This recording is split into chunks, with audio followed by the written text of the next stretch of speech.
Story time audio ബുക്സിലേക്ക് എല്ലാവർക്കും സ്വാഗതം. Sara Thomas എഴുതിയ നാർമടിപ്പുടവ.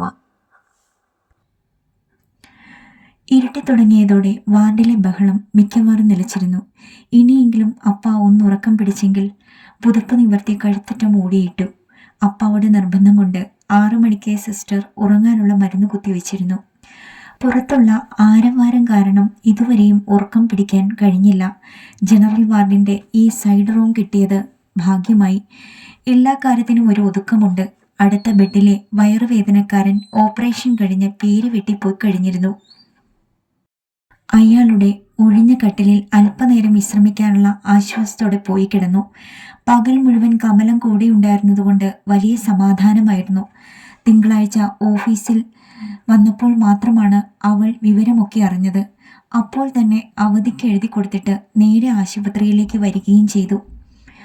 ശനിയാഴ്ച ഉച്ചതിരിഞ്ഞ് ഞാനും പ്രഭാവതിയും കൂടെ പെട്ടെന്ന് ഒരു പ്ലാനിട്ട് മാറ്റിനിക്ക് പോയതുകൊണ്ടല്ലേ വിവരമൊന്നും അറിയാതെ പോയത്. ഇന്നലെയാണെങ്കിൽ ഹോസ്റ്റലിൽ വെറുതെ ചീട്ട് കളിച്ച് സമയം ഒരു കണക്കിന് തള്ളി നീക്കുകയായിരുന്നു. ചേച്ചിക്ക് ആ രാധാകൃഷ്ണനെ അന്ന് വൈകുന്നേരം തന്നെ ഒന്ന് ഹോസ്റ്റലിൽ പറഞ്ഞയച്ചുകൂടായിരുന്നോ? അയാൾ തീർച്ചയായും കേട്ടേനെ. ഞാൻ മേട്രനെ എങ്ങനെയെങ്കിലും പറഞ്ഞ് സമ്മതിപ്പിച്ച് അപ്പോൾ തന്നെ ഇങ്ങെത്തുകയും ചെയ്യുമായിരുന്നു. എങ്കിലും ആ രാത്രി ചേച്ചി തനിച്ച് കഴിച്ചു കൂട്ടിയത് ഓർക്കുമ്പോൾ തന്നെ അവൾ അത്രയും പറഞ്ഞിട്ടും ഞാൻ തനിച്ചായിരുന്നില്ല കമലം എന്ന് നാക്കെടുത്ത് പറയാൻ തനിക്ക് കഴിയാതെ പോയത് എന്തുകൊണ്ടാണ്? അവൾ മറ്റൊരു തരത്തിലും ചിന്തിക്കുകയില്ലെന്ന് തീർച്ചയുണ്ടായിട്ടും എന്തോ സ്വന്തം മനസ്സിൻ്റെ വ്യാപാരങ്ങൾ തനിക്ക് പോലും അറിയാൻ കഴിയാതെ വന്നിരിക്കുകയാണ്. ആശുപത്രിയിൽ കൂടെ വന്നതും വേണ്ട ഏർപ്പാടൊക്കെ ചെയ്തു തന്നതുമൊക്കെ സൂപ്രണ്ടായിരുന്നില്ലേ എന്ന് അവൾ എടുത്തു ചോദിച്ചപ്പോഴും അതെ എന്ന 2 അക്ഷരങ്ങളിൽ ഉത്തരം ഒതുക്കി നിർത്തിയതേയുള്ളൂ. തലേ രാത്രിയിലും 8 മണിക്ക് ഡോക്ടറോടൊപ്പം അദ്ദേഹം വന്നിരുന്നു എന്ന് മാത്രമല്ല, തൻ്റെ സമാധാനത്തിന് വിവരങ്ങളൊക്കെ ചോദിച്ച് മനസ്സിലാക്കി തരികയും വളരെ സമയം തനിക്ക് കൂട്ടായി കൂടിയിരിക്കുകയും ചെയ്തു എന്നുള്ളത് ഒരു സാധാരണ സംഭവത്തിൻ്റെ ലാഘവത്തോടെ തനിക്ക് ആരോടും പറയാൻ കഴിയുമെന്ന് തോന്നുന്നില്ല. എന്തോ ആ ഓരോ നിമിഷവും തനിച്ച് തന്നെ ഓർത്തോർത്തിരിക്കുന്നതിൽ ഒരു പ്രത്യേക സംതൃപ്തി തോന്നുകയാണ്. ഇന്നും അദ്ദേഹം തീർച്ചയായും ഇങ്കയാ കൊണ്ടുവന്ന് പടുക്ക വെച്ച് ഇറുക്കേ ഞാൻ എങ്കയെല്ലാം തേടിനേ. ആ പരിവരുത്ത ശബ്ദം കേട്ടപ്പോൾ ആൾ ആരാണെന്ന് മനസ്സിലായി. കട്ടിലിൽ നിന്ന് ചാടി എണീറ്റു.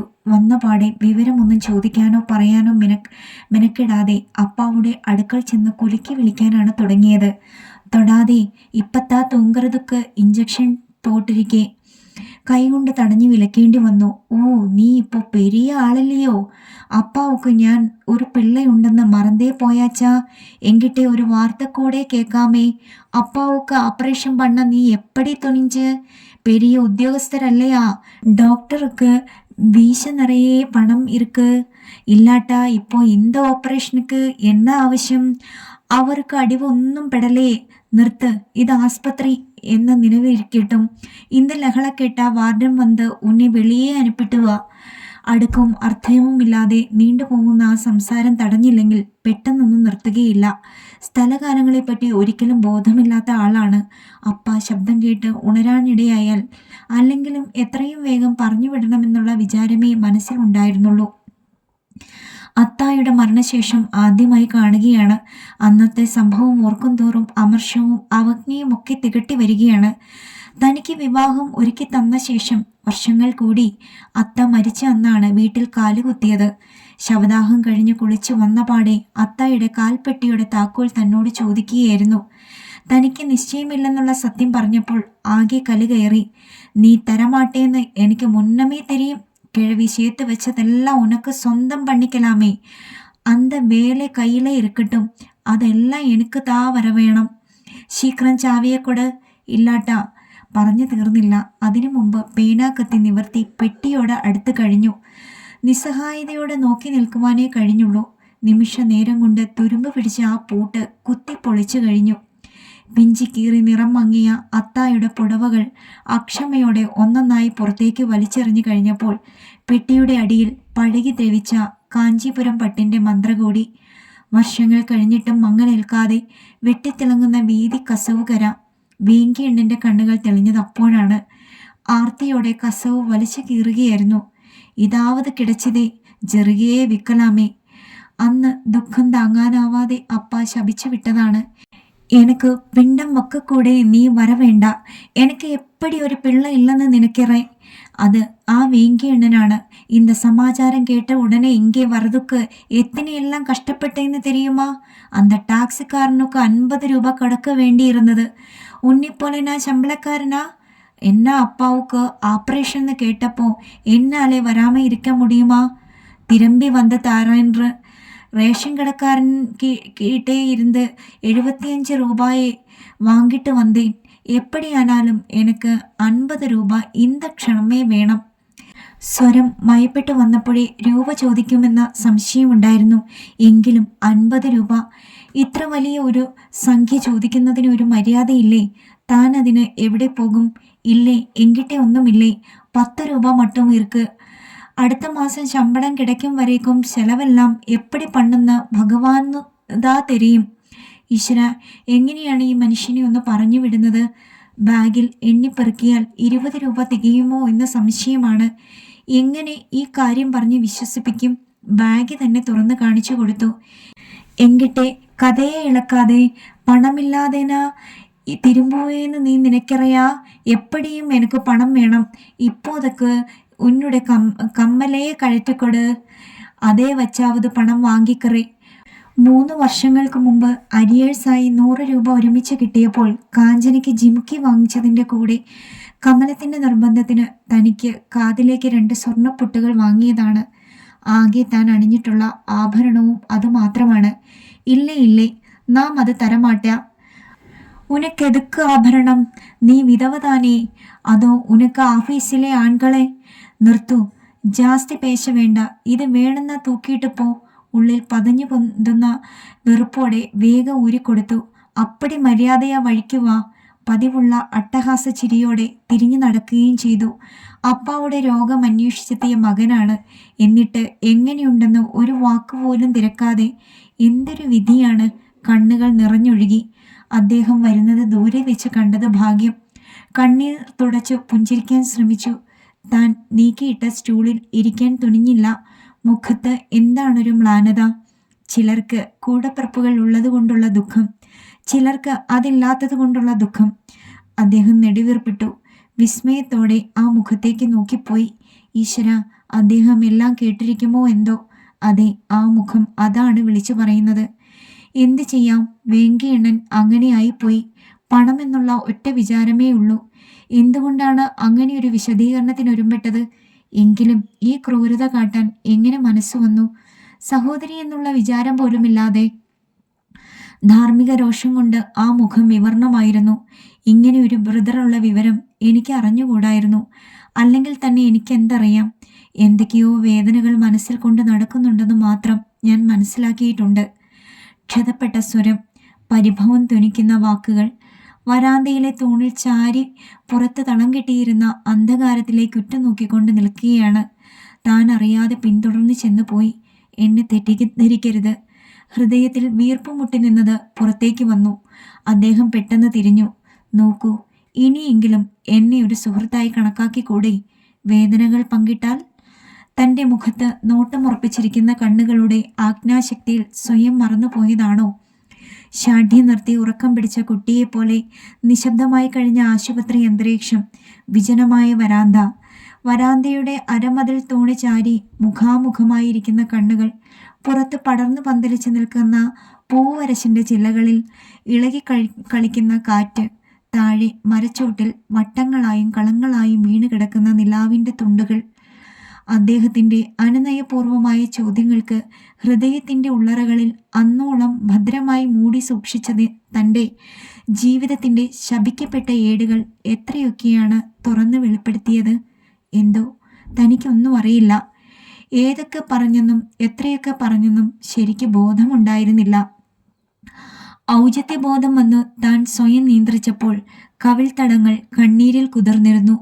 വരാന്തയിലെ മങ്ങിയ വെളിച്ചത്തിൽ തന്നെ ഉറ്റുനോക്കിയിരുന്ന അദ്ദേഹത്തിൻ്റെ മുഖവും ഇരുണ്ടിരുന്നു. വളരെ നേരത്തേക്ക് ഒന്നും മിണ്ടിയില്ല. വാക്കുകളേക്കാൾ വാചാലമായ നിശബ്ദത. പിന്നെ ക്ഷോഭം അടക്കി പറയുകയായിരുന്നു. എന്തൊക്കെ അനുഭവങ്ങളാണ്! വിശ്വസിക്കുവാൻ കൂടി പ്രയാസം തോന്നുന്നു. എന്നോട് ക്ഷമിക്കൂ.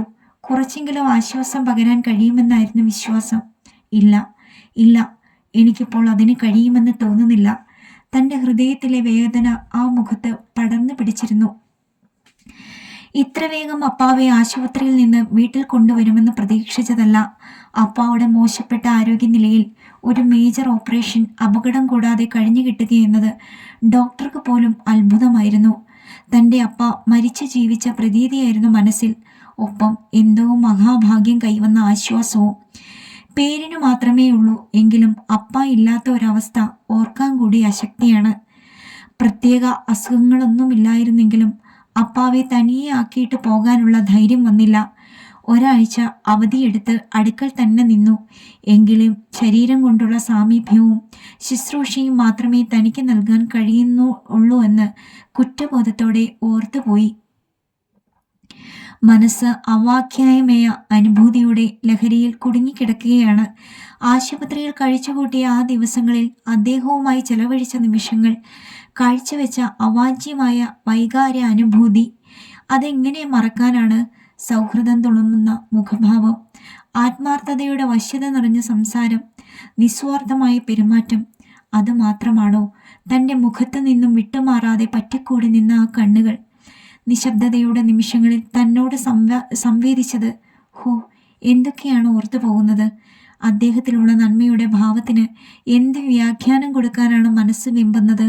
വിവേകവും പക്വതയും ഉണ്ടെന്ന് ഇത്രയും നാൾ അഭിമാനിച്ചിരുന്ന തൻ്റെ മനസ്സിൽ ഇത്തരം കൗമാര ചാബല്യങ്ങളോ? എത്ര ദുർഗ്രഹമാണ് മനസ്സിൻ്റെ വ്യാപാരങ്ങൾ! ഒരു മനുഷ്യായുസ് മുഴുവൻ ചെലവിട്ടാലും നൂലാമാലകൾ പോലെ തമ്മിൽ പിണഞ്ഞു കിടക്കുന്ന മനസ്സിൻ്റെ ഗതികളെ പിന്തുടരാൻ കഴിയുമെന്നാണോ? തന്നെ സംബന്ധിച്ചിടത്തോളം ജീവിതമാകുന്ന മരുഭൂമിയിലെ വിജനപാതയിലൂടെ മരണമെന്ന അന്തിമ ലക്ഷ്യത്തോളം ചാട്ടവാറും കടിഞ്ഞാണും മുഖപ്പട്ടയും കൊണ്ട് നിയന്ത്രിച്ചു നയിക്കേണ്ട പടക്കുതിരയാണ് മനസ്സ്.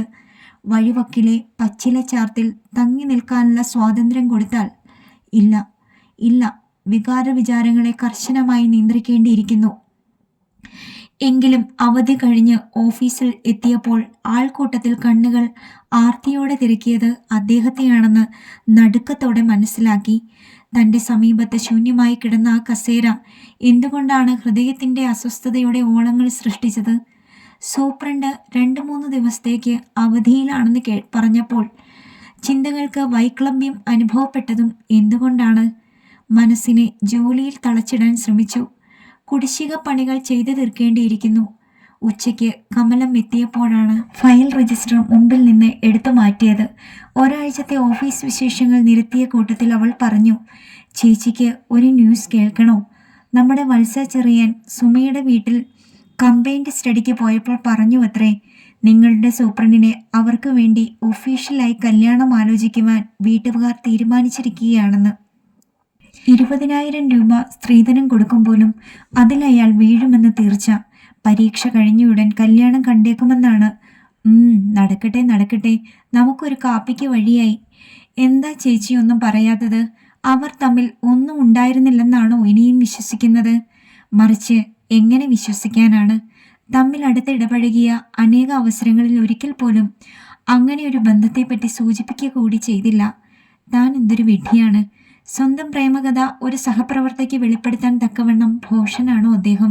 പക്ഷേ അദ്ദേഹത്തെ സംബന്ധിച്ചിടത്തോളം താൻ ഇന്നൊരു സഹപ്രവർത്തക മാത്രമാണോ? അല്ലേ? മറിച്ച് വിചാരിക്കാൻ മതിയായ കാരണങ്ങൾ എന്തെങ്കിലും ഉണ്ടോ? ഒരു പ്രത്യേക സാഹചര്യത്തിൽ തന്നോട് സഹകരിക്കാൻ അകമഴിഞ്ഞ് തയ്യാറായി എന്നുള്ളതൊഴിച്ചാൽ. എങ്കിലും വത്സ ചെറിയാനെ അദ്ദേഹത്തിൻ്റെ ജീവിത സഖിയായി സങ്കല്പിച്ചപ്പോൾ മനസ്സിൽ മ്ലാനത കനത്തുകൂടുകയായിരുന്നു. അതേപ്പറ്റി കൂടുതൽ ചിന്തിച്ചപ്പോൾ തന്നോട് തന്നെ അവജ്ഞ തോന്നി. അദ്ദേഹത്തിൻ്റെ ഭാഗ്യത്തിൽ സന്തോഷിക്കുകയല്ലേ വേണ്ടത്?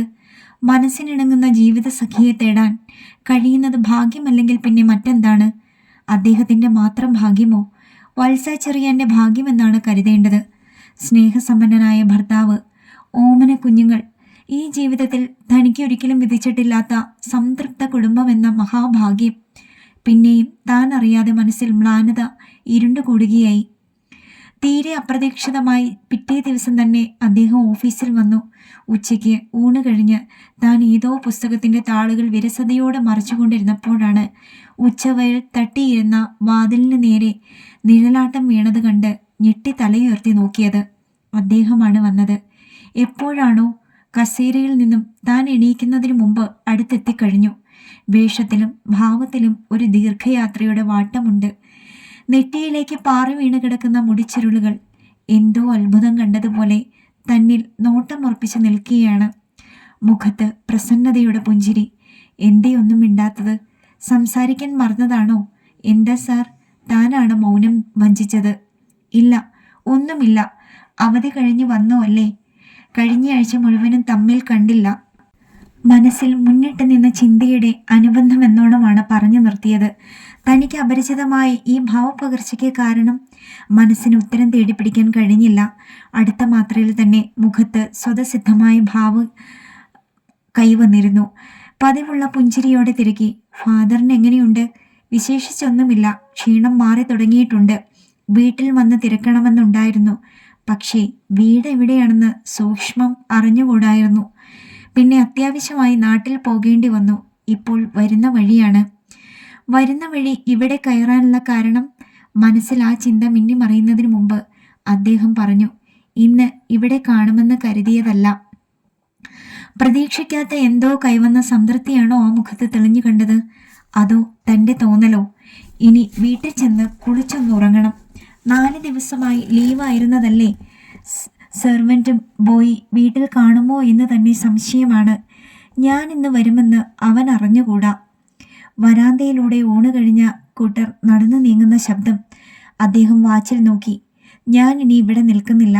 മറ്റുള്ളവർ ഈ വേഷത്തിൽ കണ്ടാൽ ഞാൻ ഇപ്പോഴും അവധിയിലാണല്ലോ. അദ്ദേഹം നടന്നു മറിഞ്ഞപ്പോഴാണ് മനസ്സ് വീണ്ടും പ്രവർത്തിച്ചു തുടങ്ങിയത്. ഇത്ര ധൃതിപ്പെട്ട് ഓഫീസിൽ വരാൻ കാരണം? മനസ്സിൽ ഓർത്തതല്ലാതെ അതേപ്പറ്റി താൻ ചോദിച്ചില്ലല്ലോ. അദ്ദേഹം ഒട്ടും പറഞ്ഞതുമില്ല. പിറ്റേ ദിവസം രാവിലെ ഓഫീസ് വരാന്തയിൽ വെച്ച് കണ്ടുമുട്ടിയപ്പോൾ ധൈര്യം സംഭരിച്ച് അങ്ങോട്ട് തന്നെ തിരക്കി. അപ്രതീക്ഷിതമായി എന്തോ കേട്ടതുപോലെ തൻ്റെ മുഖത്തേക്ക് തറപ്പിച്ചു നോക്കി. കണ്ണുകളിലെ തിളക്കം പെട്ടെന്ന് മങ്ങി. ഇല്ല, എനിക്കത് പറയാൻ കഴിയുമെന്ന് തോന്നുന്നില്ല. ക്ഷമിക്കൂ. ലജ്ജ കൊണ്ട് വിളറിപ്പോയി. അന്യരുടെ കാര്യത്തിൽ ആവശ്യമില്ലാതെ തല ഇട്ടാലുള്ള അനുഭവം ഇതാണ്. പക്ഷേ അദ്ദേഹം അന്യനാണോ? എന്നെ അന്യനായി കരുതാതിരിക്കൂ എന്ന് പറഞ്ഞ നിമിഷം എങ്ങനെ മറക്കാനാണ്? ഈ നിസ്സാര കാര്യത്തിൽ താൻ വ്രണിതയാകേണ്ട കാര്യമുണ്ടോ? അപ്പാവുക്ക് അങ്ങനെ ഒരു അപകടം സംഭവിച്ചത് കൊണ്ട് മാത്രം സൂപ്രണ്ട് എന്ന നിലവിട്ട് അടുത്ത് പെരുമാറാൻ ഇടയായി എന്നല്ലേ ഉള്ളൂ. മനസ്സിനെ കൂടെ കൂടെ അടിപ്പെടുത്തുന്ന ഈ ചപല വിചാരങ്ങൾക്ക് വിരാമമിടേണ്ട സമയം വൈകി. അദ്ദേഹം സെക്ഷൻ സൂപ്രണ്ടും താൻ ലോവർ ഡിവിഷൻ ക്ലർക്കും.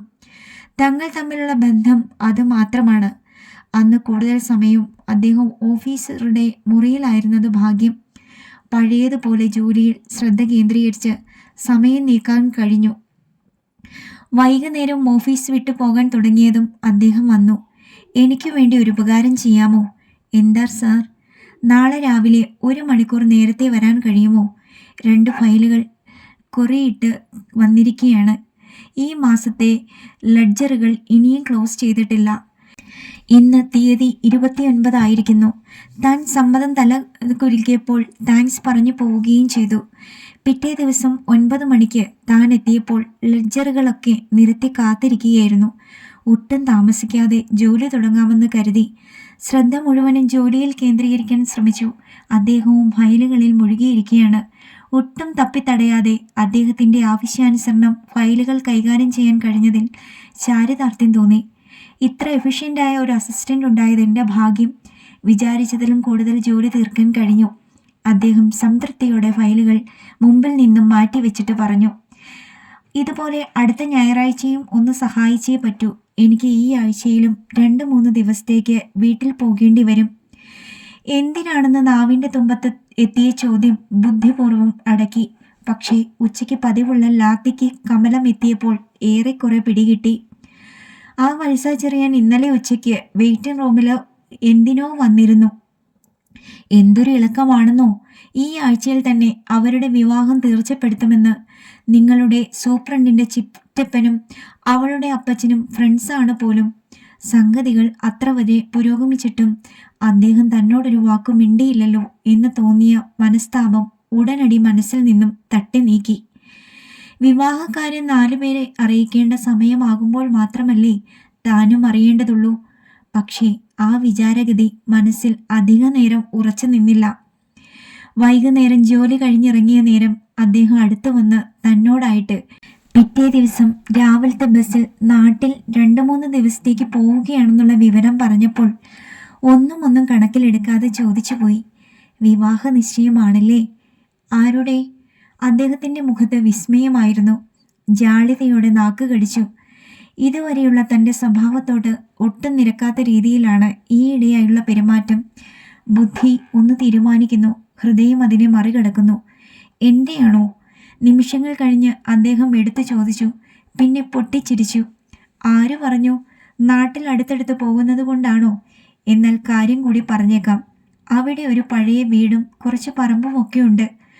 അമ്മ മരിച്ചു കഴിഞ്ഞ് കാര്യസ്ഥനാണ് അന്വേഷിച്ചിരുന്നത്. ഇപ്പോൾ ആ വയസ്സനും മരിച്ചു. ഇനി എന്താണ് വേണ്ടതെന്നുള്ള പ്രോബ്ലം സോൾവ് ചെയ്യാനുള്ള ശ്രമമാണിപ്പോൾ.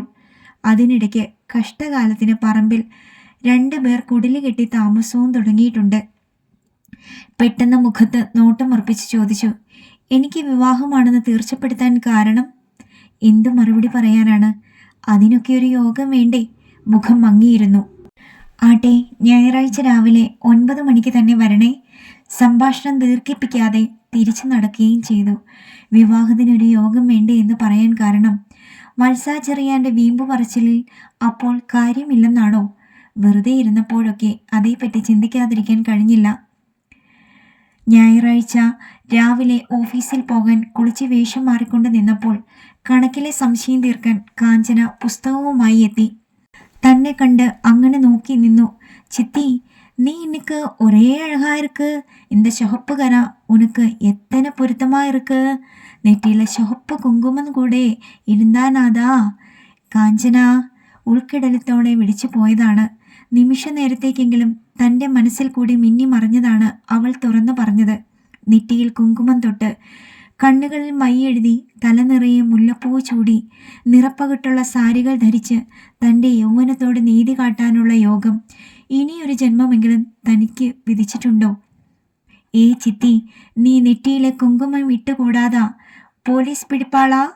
அந்த சங்கரி பாட்டியை பாரு, இத்தனை வயசாச்சு, இப்போவும் குங்குமம் போட்டு பிச்சிப்பூவும் வச்சுட்டு பட்டு புடவையும் கெட்டி. நிறுத்து காஞ்சனா, அதுக்கு உனக்கென்ன? சங்கரி மாமிக்கு வயசானா என்ன? அவ நிறைஞ்ச சுமங்கலி, அவ நல்லா உடுக்கதான் வேணும். உனக்கு இதெல்லாம் தெரியாதது இல்லையே. കാലയിലെ പെരിയ വിണ്ണാരം പേശ വന്നിട്ടേൻ. തന്നോട് തോന്നിയ അമർഷമല്ലേ അവളിൽ തീർത്തത്? ഇതെല്ലാം വേണ്ടാതാ വഴക്കുകൾ. ഞാൻ പെരിയവളാകുമ്പോത് എൻ ഇഷ്ടപ്പെടിതാ ഇരിപ്പേൻ.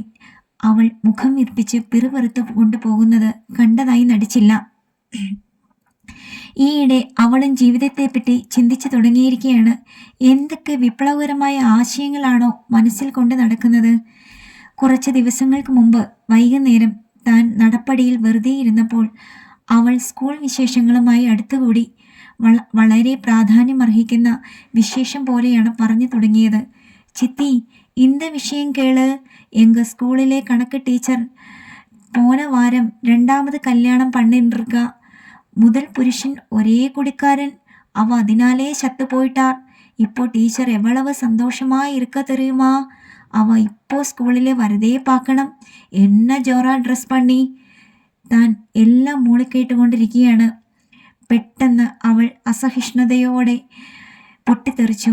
നമുക്ക് മട്ടെന്താ இந்த പഴയ ആചാരമെല്ലാം? വിധവയ്ക്ക് വിവാഹം ചെയ്യക്കൂടാതെ. இந்த ഉളുത്ത ആചാരമെല്ലാം മാറ്റതാ വേണം. നാം പെരിയവളാകുമ്പോൾ. സഹതാപം തോന്നി. പാവം, അവൾ എന്തറിയുന്നു? അവൾ വളർന്നു വലുതാകുമ്പോഴും ഈ ഉയർന്ന കോട്ടമതിലുകൾക്കുള്ളിൽ സമാന്തരമായി പാകിയതുപോലെ കിടക്കുന്ന ഈ ഇടുങ്ങിയ തെരുവുകളിൽ വരിവരിയായി അച്ചിട്ട് വാർത്തത് കണക്കെ നിരത്തപ്പെട്ട വീടുകളിൽ ജീവിതം നൂറ്റാണ്ടുകളായി നിലവിലിരിക്കുന്ന ആചാരങ്ങളുടെ ഇരുമ്പ് ചട്ടക്കൂടിനുള്ളിൽ വീർപ്പുമുട്ടി നിൽക്കും. അത് തകർത്ത് പുറത്ത് കടക്കാൻ ശ്രമിച്ചാൽ തെരുവിന് വെളിയിലേക്ക് അവർ നിർദ്ദയം പുറന്തള്ളപ്പെടുകയല്ലേ ഉള്ളൂ.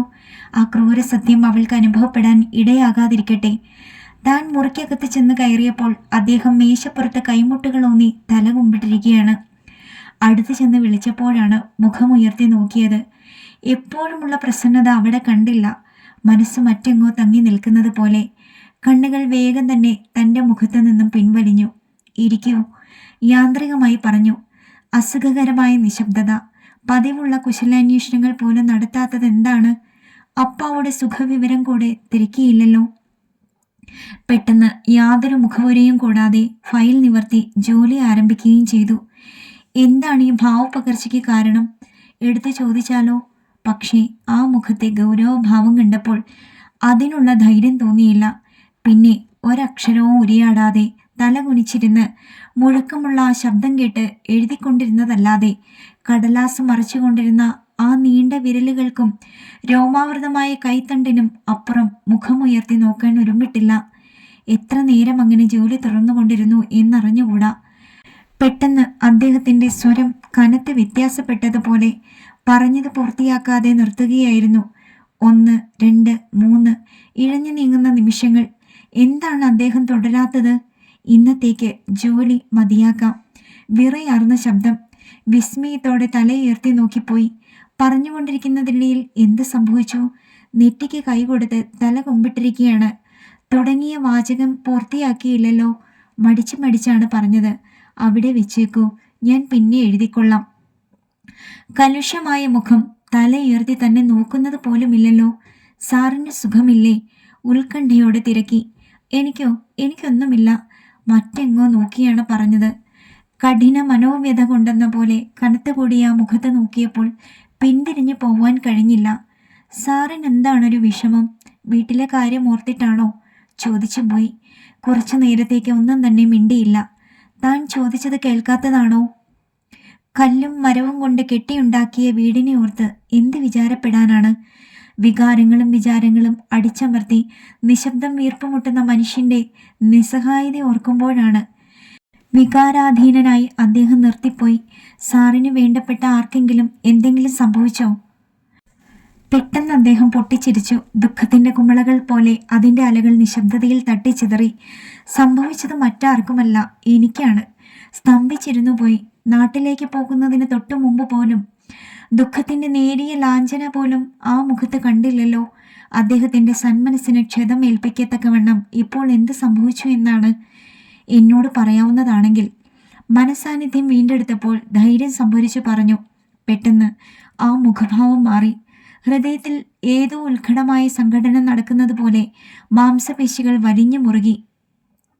നെറ്റിയിൽ വിയർപ്പ് പൊടിഞ്ഞിരുന്നു. ഓ, ചൂഴ്ന്നിറങ്ങുന്ന ആ നോട്ടം! തൻ്റെ ഹൃദയത്തിൽ എന്താണ് തിരിയുന്നത്? ആകെ മരവിച്ചിരുന്നു. എല്ലാ നിമിഷ നേരത്തേക്ക് മാത്രം. ആ മുഖത്ത് ശാന്തത കൈവന്നിരുന്നു. അധരങ്ങളിൽ തനിക്ക് സുപരിചിതമായ മന്ദഹാസം. എൻ്റെ ഉള്ളിൽ എന്താണ് നടക്കുന്നതെന്ന് എനിക്ക് തന്നെ വ്യക്തമല്ലെന്നുള്ളതാണ് സത്യം. ക്ഷമിക്കൂ, കുറേ നേരത്തേക്ക് ഞാനല്ലാതായിപ്പോയി. ജോലിക്കായി വിളിപ്പിച്ചിട്ട് വെറുതെ സമയം നഷ്ടപ്പെടുത്തിയില്ലേ? ഒന്നും മിണ്ടിയില്ല. പെട്ടെന്ന് വാച്ചിലേക്ക് നോക്കിയിട്ട് പറഞ്ഞു. ഹോ, മണി 11 ഇത്രയും നേരം ഒരു കപ്പ് കാപ്പി പോലും തരാതെ പണിയെടുപ്പിച്ചിരിക്കുകയാണ്. വരൂ, നമുക്ക് കോഫി ഹൗസിലേക്ക് പോകാം. അത് വേണ്ട, എനിക്കിപ്പോൾ കാപ്പി വേണ്ട. വരുമോ എന്ന് എനിക്ക് സംശയമായിരുന്നു. ഇവിടെ കോഫി ഹൗസിലോ ക്യാൻറ്റീനിലോ ഒന്നും അങ്ങനെ ആരെയും ഒന്നിച്ച് കണ്ടിട്ടില്ല. മനുഷ്യനെ ശ്വാസം മുട്ടിപ്പിക്കുന്ന വിലക്കുകൾ. നമ്മൾ ഒന്നിച്ച് മണിക്കൂറുകൾ ജോലി ചെയ്യുന്നതിൽ ഒരപാകതയുമില്ല. ക്ഷീണം തീർക്കാൻ ഒന്നിച്ചിരുന്ന് കാപ്പി കുടിച്ചാൽ അതൊരു തെറ്റാണെന്ന് വിശ്വസിക്കുമോ? ഇല്ല. പക്ഷേ സാറ് പറഞ്ഞതുപോലെ വിലക്കുകൾ ലംഘിക്കാനുള്ള ധൈര്യക്കുറവ്. ഞാൻ അത് മനസ്സിലാക്കുന്നു. പക്ഷേ അത് കാരണം മനുഷ്യൻ വീർപ്പുമുട്ടി? ഇല്ല, ഒന്നുമില്ല. കൂടുതൽ പറയാനില്ലാത്തതുപോലെ മുറിക്ക് പുറത്തേക്ക് ഇറങ്ങിപ്പോയി. ഇന്നത്തേക്ക് ജോലി മതിയാക്കിയതാവും. വന്നു കണ്ട് പറഞ്ഞിട്ട് വീട്ടിലേക്ക് പോകാനായി ഫയലുകളും കോഡ് ബുക്കുകളും ഒക്കെ അടുക്കി വെച്ച് കാത്തു നിൽക്കുകയായിരുന്നു. അപ്പോഴാണ് കോഫി ഹൗസിലെ വെള്ളത്തലപ്പാവുകാരൻ ട്രേയുമായി എത്തിയത്. പുറകെ അദ്ദേഹവും. ഞാൻ ബെഡ് കോഫി മാത്രമേ കഴിച്ചിരുന്നുള്ളൂ. വല്ലാതെ വിശക്കുകയാണ്. അദ്ദേഹത്തിന് സൗകര്യമായി കാപ്പി കഴിക്കാനായി വരാന്തയിലേക്ക് മാറി നിൽക്കാൻ തുടങ്ങിയതും തടഞ്ഞു. എവിടെ പോകുന്നു? എൻ്റെ കൂടെ ഇവിടെ പങ്കുകൂടാനും വിരോധമുണ്ടോ? ആ കണ്ണുകളുടെ വ്രണതഭാവം എങ്ങനെ അവഗണിക്കാനാണ്? തടസ്സമൊന്നും ഉന്നയിക്കാൻ മനസ്സ് വന്നില്ല. അദ്ദേഹം വലിച്ചിട്ട കസേരയിൽ മടിയോടെയെങ്കിലും ഇരുന്നു. Thank you so much. തനിച്ചിരുന്ന് കഴിച്ച് ഞാൻ മടുത്തു. ആ കണ്ണുകൾ വാചാലങ്ങളായിരുന്നു. മസാല ദോശയുടെ പ്ലേറ്റ് തൻ്റെ മുന്നിൽ നീക്കിയിട്ട് സാസർ സ്പൂണിൽ കോരിയെടുത്തിട്ട് ചോദിച്ചു, ഞാൻ വിളമ്പി തരട്ടെ? അയ്യോ വേണ്ട. കൈകൊണ്ട് വേഗം തടഞ്ഞുപോയി. വികാരങ്ങളുടെ വഴുവഴുപ്പാർന്ന നിലത്താണ് തൻ്റെ മനസ്സ് ഈ നിമിഷം നിൽക്കുന്നത്. ചുവടൊന്നു പിഴച്ചാൽ ഇവിടെയും വിലക്കുകളാണോ? ഇല്ല, അതൊന്നുമില്ല. അങ്ങനെ പറഞ്ഞപ്പോൾ ശുദ്ധാശുദ്ധത്തെപ്പറ്റി അന്നോളം തനിക്കുള്ള ബോധവും നിഷ്ഠയും തീർത്തും മറന്നുപോയിരുന്നു. അദ്ദേഹം ശ്രദ്ധയോടെ തൻ്റെ പ്ലേറ്റിൽ വിളമ്പുന്നത് കൗതുകത്തോടെ നോക്കിയിരുന്നു. രണ്ടുപേരും ഒന്നും മിണ്ടിയില്ല. മറ്റെങ്ങോ കൂടിയിരിക്കുന്ന ചിന്തകളെ ഒഴിച്ചുമാറ്റി പ്രസന്നത വരുത്തുവാൻ ശ്രമിക്കുന്ന ആ മുഖത്ത് കണ്ണുകൾ ഉത്കണ്ഠയോടെ വീണ്ടും വീണ്ടും പതിഞ്ഞുകൊണ്ടിരുന്നു. അദ്ദേഹത്തെ പൂർണ്ണമായും അറിയാൻ, ആ ഹൃദയത്തിൻ്റെ വിങ്ങൽ ഏറ്റുവാങ്ങാനുള്ള അദമ്യമായ ദാഹം, ഏത് നിമിഷവും ബുദ്ധിയെ കീഴ്പ്പെടുത്തിയേക്കാമെന്നുള്ള ഭയം, നിർവചിക്കാനാവാത്ത ഒരു വൈവശ്യമായി മനസ്സിൽ തങ്ങി നിൽക്കുകയാണ്. അദ്ദേഹം തന്നെ സൂക്ഷിക്കുന്നു എന്ന് കണ്ടപ്പോഴാണ് കഴിച്ചു തുടങ്ങിയത്. വളരെ നാളുകൾ കൂടിയാണ് ഇത്ര രുചിയോടെ ആഹാരം കഴിക്കുന്നത്. അദ്ദേഹത്തിൻ്റെ മുഖത്ത് സംതൃപ്തിയുടെ പുഞ്ചിരി. മനസ്സ് യാഥാർത്ഥ്യങ്ങളുടെ ലോകത്തു നിന്നും വളരെ അകലെ പുതുമ നിറഞ്ഞ ഏതോ മേഖലയിൽ എത്തിച്ചേർന്നിരിക്കുകയാണ്. താൻ അറിയാതെയാണ് കോഫി പോട്ടിൽ നിന്നും കാപ്പി പകർന്ന് പാലും പഞ്ചസാരയും ചേർത്തത്. ആവി പറക്കുന്ന കാപ്പിക്കപ്പ് അദ്ദേഹത്തിൻ്റെ മുന്നിലേക്ക് നീക്കിയപ്പോൾ ആ കണ്ണുകൾ തൻ്റെ മുഖത്ത് തന്നെ തങ്ങി നിന്നു. വിശ്വസിക്കാനാവാത്തതുപോലെ വെള്ളത്തലപ്പാവുകാരൻ ട്രേയുമായി തിരികെ പോയപ്പോൾ ചോദിച്ചു, പോകാൻ ധൃതിയുണ്ടോ? ഇല്ല, അങ്ങനെയാണ് പറഞ്ഞത്. കാഞ്ചനയെ കണക്ക് പഠിപ്പിക്കാമെന്ന ഏറ്റ കാര്യം രാത്രിയിലാക്കാമെന്ന് വെച്ചു. മുഴുമിപ്പിക്കാതെ അവശേഷിച്ച ജോലി തുടരാനെന്നാണ് കരുതിയത്. പക്ഷേ അദ്ദേഹം ഒന്നും മിണ്ടിയില്ല. എങ്ങോ നോട്ടമുറപ്പിച്ചു കസേരയിൽ വിരലൊടിച്ചുകൊണ്ടിരിക്കുകയാണ്. പെട്ടെന്ന് തലയുയർത്തി ചോദിച്ചു, ഞാനൊരു കാര്യം ചോദിക്കട്ടെ? കുറേ ദിവസങ്ങളായി ഒരുങ്ങുകയാണ്. കാഞ്ചന സിസ്റ്ററിൻ്റെ മകളെന്നല്ലേ പറഞ്ഞത്? സിസ്റ്റർ എവിടെയാണ്? അവരെപ്പറ്റി കൂടുതലായി ഒന്നും പറഞ്ഞില്ല. ആശുപത്രിയിലും വന്ന് കണ്ടില്ലല്ലോ. മറന്നു കിടന്ന ഒരുപിടി ഓർമ്മകൾ മനസ്സിൽ തുടച്ചു കയറുകയായിരുന്നു. ഓർമ്മകളിൽ മാത്രം ജീവിക്കുന്ന കസ്തൂരി. എന്താണ് ഞാൻ പറയേണ്ടത്? കസ്തൂരി മരിച്ചിട്ട് വർഷങ്ങൾ കഴിഞ്ഞിരിക്കുന്നു. Oh, I am sorry. I never expected. എന്തോ എൻ്റെ ചോദ്യങ്ങൾ എപ്പോഴും ദുഃഖത്തെയാണ് ഉണർത്തിവിടുന്നത്. പശ്ചാത്താപത്തിൽ കുതിർന്ന വാക്കുകൾ. അത് ശരിയല്ല. ഓർത്ത് സന്തോഷിക്കാനായി എൻ്റെ ജീവിതത്തിൽ വളരെയൊന്നുമില്ല. അതാണ് സത്യം. നിർവികാരത പാലിക്കാൻ ആവുന്നത്ര ശ്രമിച്ചു. കുറേ നേരം കഴിഞ്ഞ് ചോദിച്ചു, കാഞ്ചനയ്ക്ക് അച്ഛനും ഇല്ലേ? ഉണ്ട്, വേറെ വിവാഹം കഴിച്ചിരിക്കുന്നു. ചുണ്ടികൾ യാന്ത്രികമായി ചലിക്കുകയായിരുന്നു. ഓ, ഒരു കണക്കിന് നമ്മൾ കിൻഡ്രഡ് സ്പിരിറ്റ്സ് ആണ്. ഏകാന്തതയുടെ ദുഃഖം പേറുന്നവർ. തന്നോടെന്ന പോലെയാണ് പറഞ്ഞത്. ഏകാന്തതയുടെ ദുഃഖം പേറുന്നവർ. ആ വാചകം മനസ്സിൽ ചുറ്റിത്തിരികയാണ്. ഏകാന്തതയെക്കുറിച്ചുള്ള സൂചന പലപ്പോഴും സംസാരത്തിൽ കേട്ടിരിക്കുന്നുവല്ലോ. അദ്ദേഹത്തിൻ്റെ ദുഃഖം എന്താണ്? ഉറ്റവർ ആരുമില്ലെന്നുള്ളതാണോ? ഒരു പക്ഷേ അദ്ദേഹത്തെ അലട്ടുന്ന പ്രശ്നവും അതായിരിക്കാം. പെട്ടെന്നാണ് അതിനുള്ള പോംവഴിയെക്കുറിച്ച് ബോധോദയം ഉണ്ടായത്. വിവാഹം, ഏകാന്തതയുടെ വീർപ്പുമുട്ടൽ, അതിൻ്റെ പൂർണ്ണതയിൽ അനുഭവിക്കുന്ന താൻ അക്കാര്യത്തെപ്പറ്റി ഓർക്കാത്തതെന്താണ്? വിവാഹത്തെക്കുറിച്ച് അദ്ദേഹം ഇനിയും ചിന്തിച്ചു തുടങ്ങിയിട്ടില്ലെന്നോ? അതോ തരപ്പെടാത്തതാണോ? അതിനൊക്കെ ഒരു യോഗം വേണമെന്നല്ലേ പറഞ്ഞത്? എല്ലാ സൗഭാഗ്യങ്ങളും തികഞ്ഞയാൾ, മനസ്സിനിണങ്ങിയ ഒരു ജീവിത സഖിയെ ലഭിക്കാൻ എന്താണൊരു ബുദ്ധിമുട്ട്?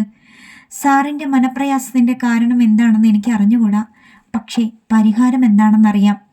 അറച്ചു നിർത്തേണ്ടി വന്നു. അത്രയും പറയാനുള്ള തൻ്റെ ഇടം തനിക്ക് എങ്ങനെ ഉണ്ടായി? സ്വയം ആശ്ചര്യപ്പെട്ടു പോയി. അദ്ദേഹത്തിൻ്റെ മുഖത്ത് വിസ്മയം. എന്താണ് പറയൂ. ഞാൻ പറയാൻ പാടുള്ളതാണോ എന്നറിഞ്ഞുകൂടാ. എന്നോട് എന്തും പറയാവുന്നതാണ്. പറയൂ. കേൾക്കാനുള്ള തിടുക്കത്തോടെ താടിക്ക് കൈകൊടുത്ത് തൻ്റെ മുഖത്തേക്ക് ഉറ്റുനോക്കിയിരിക്കുകയാണ്. ആകെ കൂടി ഒരു വൈവശ്യം. ഒന്നും തന്നെ പറയേണ്ടിയിരുന്നില്ല. ഇനിയും മനസ്സിലുള്ളത് പറഞ്ഞു ഫലിപ്പിക്കാതെ എന്താണ് നിവൃത്തി? സാർ എത്രയും പെട്ടെന്ന് വിവാഹം കഴിക്കണം. ഒറ്റയ്ക്കുള്ള ഈ ജീവിതം അവസാനിപ്പിച്ചേ പറ്റൂ. വാസ്തവത്തിൽ വളരെ മുമ്പ് തന്നെ നടത്തേണ്ടതായിരുന്നു. ശരിയാണ്, വർഷങ്ങൾക്ക് മുമ്പേ അത് നടക്കേണ്ടതായിരുന്നു. എന്ത്? താനാണിപ്പോൾ വിസ്മയം കൊണ്ടത്. പ്രേമഭംഗമൊന്നുമല്ല കേട്ടോ. നടന്നില്ല, അത്രമാത്രം. പിന്നെ എന്തുണ്ടായി? തൻ്റെ സ്വരത്തിലെ ഉദ്യോഗം ഒളിപ്പിക്കാൻ കഴിഞ്ഞില്ല. അതിനെക്കുറിച്ച് പറയാനാണെങ്കിൽ മനസ്സിൽ എന്തോ തയ്യാറെടുക്കുന്നത് പോലെ നിശബ്ദനായി. പിന്നെ സാവധാനം വാക്കുകൾ അടുക്കിപ്പെറുക്കി നിരത്തുകയാണ്. നോക്കൂ, വളരെ പണ്ട് നടന്നതാണ്. ഞാൻ MA കഴിഞ്ഞ് ജോലിയായപ്പോൾ മുതൽ വിവാഹമെന്ന് പറഞ്ഞ് അമ്മ നിർബന്ധിച്ചു തുടങ്ങിയതാണ്. എല്ലാ എഴുത്തുകളിലും പെൺകുട്ടികളുടെ വിവരങ്ങൾ, ഓരോ ഒഴിവുകഴിവുകൾ പറഞ്ഞങ്ങനെ രക്ഷപ്പെട്ട് നിൽക്കുകയായിരുന്നു. ഒരു ദിവസം നാട്ടിൽ നിന്ന് ടെലഗ്രാം വന്നു. അമ്മ മരിച്ചെന്ന്. Heart attack. ഒറ്റപുത്രനായിരുന്നു ഞാൻ. എൻ്റെ അമ്മ ജീവിതത്തിൽ ആകെ കൂടെ ആവശ്യപ്പെട്ടത് എനിക്ക് നിവർത്തിച്ചു കൊടുക്കാൻ കഴിഞ്ഞില്ല. ദുഃഖം കൊണ്ട് ഇരുണ്ടുമൂടിയ മുഖം. അതുകൊണ്ട് സാർ എന്നും ഇങ്ങനെ ഒറ്റയ്ക്ക് കഴിയണമെന്നാണോ? എന്നൊന്നുമില്ല. വിവാഹം ഒരാവശ്യമായി തോന്നിയില്ല. വിവാഹം കഴിക്കണമെന്ന് ആശിക്കത്തക്കവണ്ണം ഒരു പെൺകുട്ടിയെ സ്നേഹിക്കാൻ കഴിഞ്ഞാൽ ഇത്രയും വർഷങ്ങൾ കഴിഞ്ഞിട്ടും. പെട്ടെന്ന് നാക്ക് കടിച്ചു നിർത്തി. അദ്ദേഹത്തിൻ്റെ സ്വകാര്യ ജീവിതത്തിലേക്ക് അതിര് ലംഘിച്ച് കയറുകയല്ലേ? എങ്കിൽ സത്യം പറയട്ടെ, എൻ്റെ കാത്തിരിപ്പ് അവസാനിച്ചു കഴിഞ്ഞിരിക്കുകയാണ്. ആ സ്വരത്തിൽ ആശങ്കയും ആഹ്ലാദവും ഒത്തുചേർന്നിരുന്നു. അപ്പോൾ വത്സ ചെറിയാനെ പറ്റി കേട്ടത് വാസ്തവമാവും. കുറച്ച് ദിവസങ്ങളായി ഈ ഭാവപകർച്ച ഈ സംഭവവികാസവുമായി ബന്ധപ്പെട്ടതാവും. എങ്കിലും ആ സന്തോഷവാർത്ത തന്നിൽ നിന്നും ഇത്രയും നാൾ മറച്ചു വച്ചത്. ഇത്ര മനസ്സെടുത്ത് ഇടപഴകിയിട്ടും താൻ വിവാഹത്തെക്കുറിച്ച് എടുത്തു ചോദിക്കുക പോലും ഉണ്ടായല്ലോ. എല്ലാം തീർച്ചയാക്കുന്നതിന് മുമ്പ് താൻ പറഞ്ഞു പരുത്തുമെന്നുള്ള ശങ്ക കൊണ്ടാണോ? എങ്കിലും തന്നെക്കുറിച്ച് അങ്ങനെയാണല്ലോ ധരിച്ചു വെച്ചിരിക്കുന്നത്. അറിയാതെ നെടുവീർപ്പുയർന്നു. നിമിഷങ്ങൾക്ക് മുമ്പ് വരെ ഏകാന്തതയുടെ വീർപ്പൂട്ടലിൽ നിന്ന് അദ്ദേഹത്തെ മോചിപ്പിക്കണമെന്ന് ആത്മാർത്ഥമായി ആഗ്രഹിച്ച തനിക്കിപ്പോൾ എന്തു പറ്റി? ആഹ്ലാദിക്കുന്നതിനു പകരം മനസ്സ് വിങ്ങുന്നതെന്താണ്? ഇല്ല, അസൂയ എന്ന വിഷം തൻ്റെ ഹൃദയത്തെ കീഴ്പ്പെടുത്തിക്കൂടാ. വത്സ ചെറിയാൻ ഭാഗ്യവതിയാണ്. ഈശ്വരൻ അനുഗ്രഹിച്ചവൾ. കൺഗ്രാജുലേഷൻസ്. ആ പെൺകുട്ടി ഭാഗ്യവതി തന്നെയാണ്. മനസ്സിൽ തങ്ങി നിന്നത് പുറത്തേക്ക് ഉതിർന്നു വീഴുകയായിരുന്നു. കനകം തരിച്ചിരുന്നു പോയി. ആദ്യമായി പേർ ചൊല്ലി വിളിക്കുകയാണ്. താൻ അറിയാതെ കണ്ണുകൾ അനുസരണയോടെ ഉയർന്നു. ആ മുഖത്ത് ഒരു ജേതാവിൻ്റെ പുഞ്ചിരി. കത്തിജ്വലിക്കുന്ന കണ്ണുകൾ. ഈ പറഞ്ഞത് സത്യമാണോ? ഞാനത് വിശ്വസിക്കട്ടെ? ഹോ, എത്ര ദിവസങ്ങളായി മനസ്സിൽ കൊണ്ട് നടക്കുകയാണ്. ശ്വാസം തടഞ്ഞുപോയി. കാതുകൾ കേട്ടത് എന്താണ് താൻ മനസ്സിലാക്കേണ്ടത്? ആ മുഖത്ത് ഉറച്ചു നിൽക്കാനാവാതെ നോട്ടം തിടുക്കത്തിൽ പിൻവലിഞ്ഞു പോയി. കനകം, ഇങ്ങോട്ടൊന്ന് നോക്കൂ. എന്നെ സ്നേഹിക്കാൻ കഴിയുമെന്നാണോ? പറയൂ.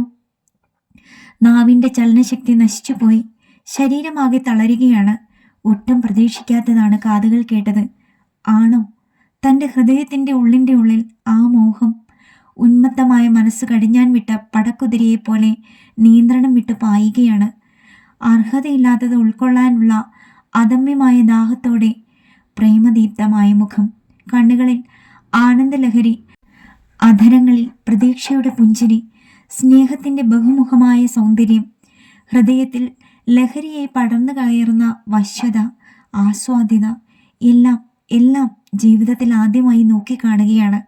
ഭ്രാന്തമായ ഒരു നിമിഷത്തേക്ക് തൻ്റെ അസ്തിത്വം പോലും മറന്നുപോയിരുന്നു.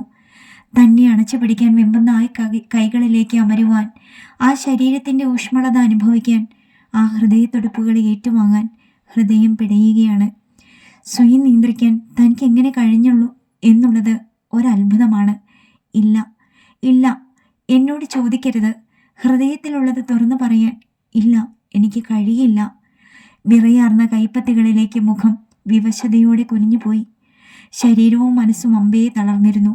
അദ്ദേഹത്തിൻ്റെ ദീർഘനിശ്വാസം, നീണ്ടുനിന്ന നിശബ്ദത, ഏകാന്തതയുടെ തുരുത്തുകളിൽ സ്വയം നഷ്ടപ്പെട്ട രണ്ട് മനുഷ്യജീവികൾ.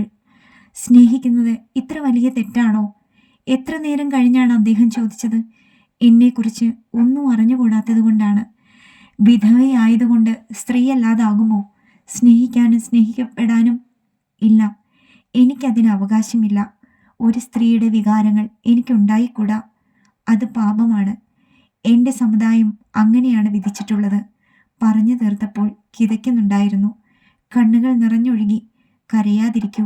ഈ കണ്ണുകളിലെ വേദന തുടച്ചു മാറ്റാൻ കഴിയുമെന്ന് അല്പനേരത്തേക്കെങ്കിലും ഞാൻ ആശിച്ചുപോയി. എന്നിട്ടോ എന്നോട് ക്ഷമിക്കൂ. അയ്യോ, അദ്ദേഹം എന്താണ് ധരിച്ചു വെച്ചിരിക്കുന്നത്? തന്നെ ദുഃഖിപ്പിച്ചു എന്നാണോ? സ്നേഹത്തിൻ്റെ അതിമധുരവും അതിദുഃഖവും അവയുടെ തീഷ്ണതയുടെ ഉച്ചകോടിയിൽ താൻ അനുഭവിക്കുന്ന ഈ നിമിഷങ്ങൾ, ഇരുളടഞ്ഞ തൻ്റെ ജീവിതത്തിലെ നിറപ്പകിട്ടാർന്ന ഈ അനുഭവം, ഹൃദയത്തിൻ്റെ ഉൾക്കാമ്പിൽ ഒരു കെടാവിളക്ക് പോലെ കാത്തു സൂക്ഷിക്കാനാണ് താൻ ആശിക്കുന്നതെന്ന് അദ്ദേഹം അറിഞ്ഞിരുന്നെങ്കിൽ. എന്നെ തെറ്റിദ്ധരിക്കരുത്, ഞാൻ ഭാഗ്യദോഷിയാണ്. എൻ്റെ നിസ്സഹായത. ഇല്ല കനകം, ഞാൻ തെറ്റിദ്ധരിച്ചിട്ടില്ല. ഈ ക്രൂരമായ നിസ്സഹായത ഞാൻ മനസ്സിലാക്കുന്നു. എൻ്റെ മനസ്സിലുള്ളത് ഒരിക്കലും തുറന്നു പറയണമെന്ന് ഉദ്ദേശിച്ചതുമല്ല. എങ്കിലും ആ ദുർബല നിമിഷത്തിൽ ഞാൻ എന്നെ തന്നെ മറന്നുപോയി. ഞാൻ കാരണം ഇനിയെങ്കിലും ആ മനസ്സിനുള്ള സ്വസ്ഥതയെങ്കിലും നശിക്കാതിരിക്കട്ടെ. അദ്ദേഹം പോയി കഴിഞ്ഞു. സ്നേഹത്തിൻ്റെ മധുമാത്രം ഹൃദയത്തിൽ പൊട്ടിച്ചിതറിക്കിടക്കുകയാണ്. ആത്മാർത്ഥതയുടെ പൂർണ്ണതയോടെ തനിക്ക് അർപ്പിക്കപ്പെട്ടതാണ്. എന്നിട്ട് താൻ കാട്ടിയതോ അതിൻ്റെ ലഹരി ഉൾക്കൊള്ളിക്കാതെ ഉണർവ് പ്രാപിച്ചു വരികയായിരുന്നു. ഒരു കണക്കിന് താൻ അത്ഭുതമാവണ്ണം രക്ഷപ്പെട്ടു എന്നല്ലേ കണക്കാക്കേണ്ടത്? ഒരു നിമിഷത്തേക്കെങ്കിലും വികാരങ്ങൾക്ക് അടിപ്പെട്ട് സ്വയം മറന്നിരുന്നെങ്കിൽ ആ അപമാനഭാരം അപ്പ എങ്ങനെ സഹിക്കും? ആ ഹൃദയം വിങ്ങിപ്പൊട്ടാൻ ഇതിൽ പരം ഒന്നും വേണ്ടി വരില്ല. അതുമാത്രമോ, കാഞ്ചനയുടെ ഭാവിയോ? ഒന്നും അറിയാത്ത പെൺകുട്ടി. അവളോടുള്ള ഉത്തരവാദിത്തം മറക്കാൻ ജീവനുള്ള കാലം തനിക്ക് കഴിയുമെന്നാണോ സമുദായം വിരൽ ചൂണ്ടി അവളെ അപഹസിക്കുന്നത്? ഇല്ല, അതിന് താൻ ഒരിക്കലും കാരണക്കാരിയാവുകയില്ല. പക്ഷേ ബുദ്ധി നിരത്തിയ വാദമുഖങ്ങളിൽ പൂർണ്ണമായി മനസ്സെങ്ങനെ സമാധാനം കണ്ടെത്താനാണ്? ഏകാന്തതയുടെ പ്രതീകം പോലെ നിരാശ കനം തൂങ്ങുന്ന മനസ്സുമായി തൻ്റെ മുൻപിൽ നിന്നും നടന്നു നീങ്ങുന്ന ആ രൂപം ഹൃദയത്തിൽ നിന്ന് തുടച്ചു നീക്കാൻ എന്നെങ്കിലും തനിക്ക് സാധ്യമാകുമോ? വികാര വിചാരങ്ങൾ തമ്മിൽ ഏറ്റുമുട്ടുന്ന ഒരു സമരഭൂമിയായി തീർന്നിരുന്നു മനസ്സ്. എവിടെയൊക്കെയോ മുറിപ്പെട്ട് ചോര വാർന്നൊടിച്ചു, വിങ്ങി വേദനിച്ചു. എങ്ങു നിന്നോ ദുഃഖത്തിൻ്റെ ആർത്തനാദങ്ങൾ. ഇവിടെ തങ്ങി നിൽക്കാൻ തനിക്ക് നേരമില്ല. തണലുകളും തണ്ണീർ പന്തലുകളുമില്ലാത്ത വിജനമായ പാതയിലൂടെ ജീവിതം എന്ന ശാപം ചുമലിലേറ്റി മുന്നേറാൻ വിധിക്കപ്പെട്ടവളാണ് താൻ. അടുത്ത ഭാഗം നാളെ.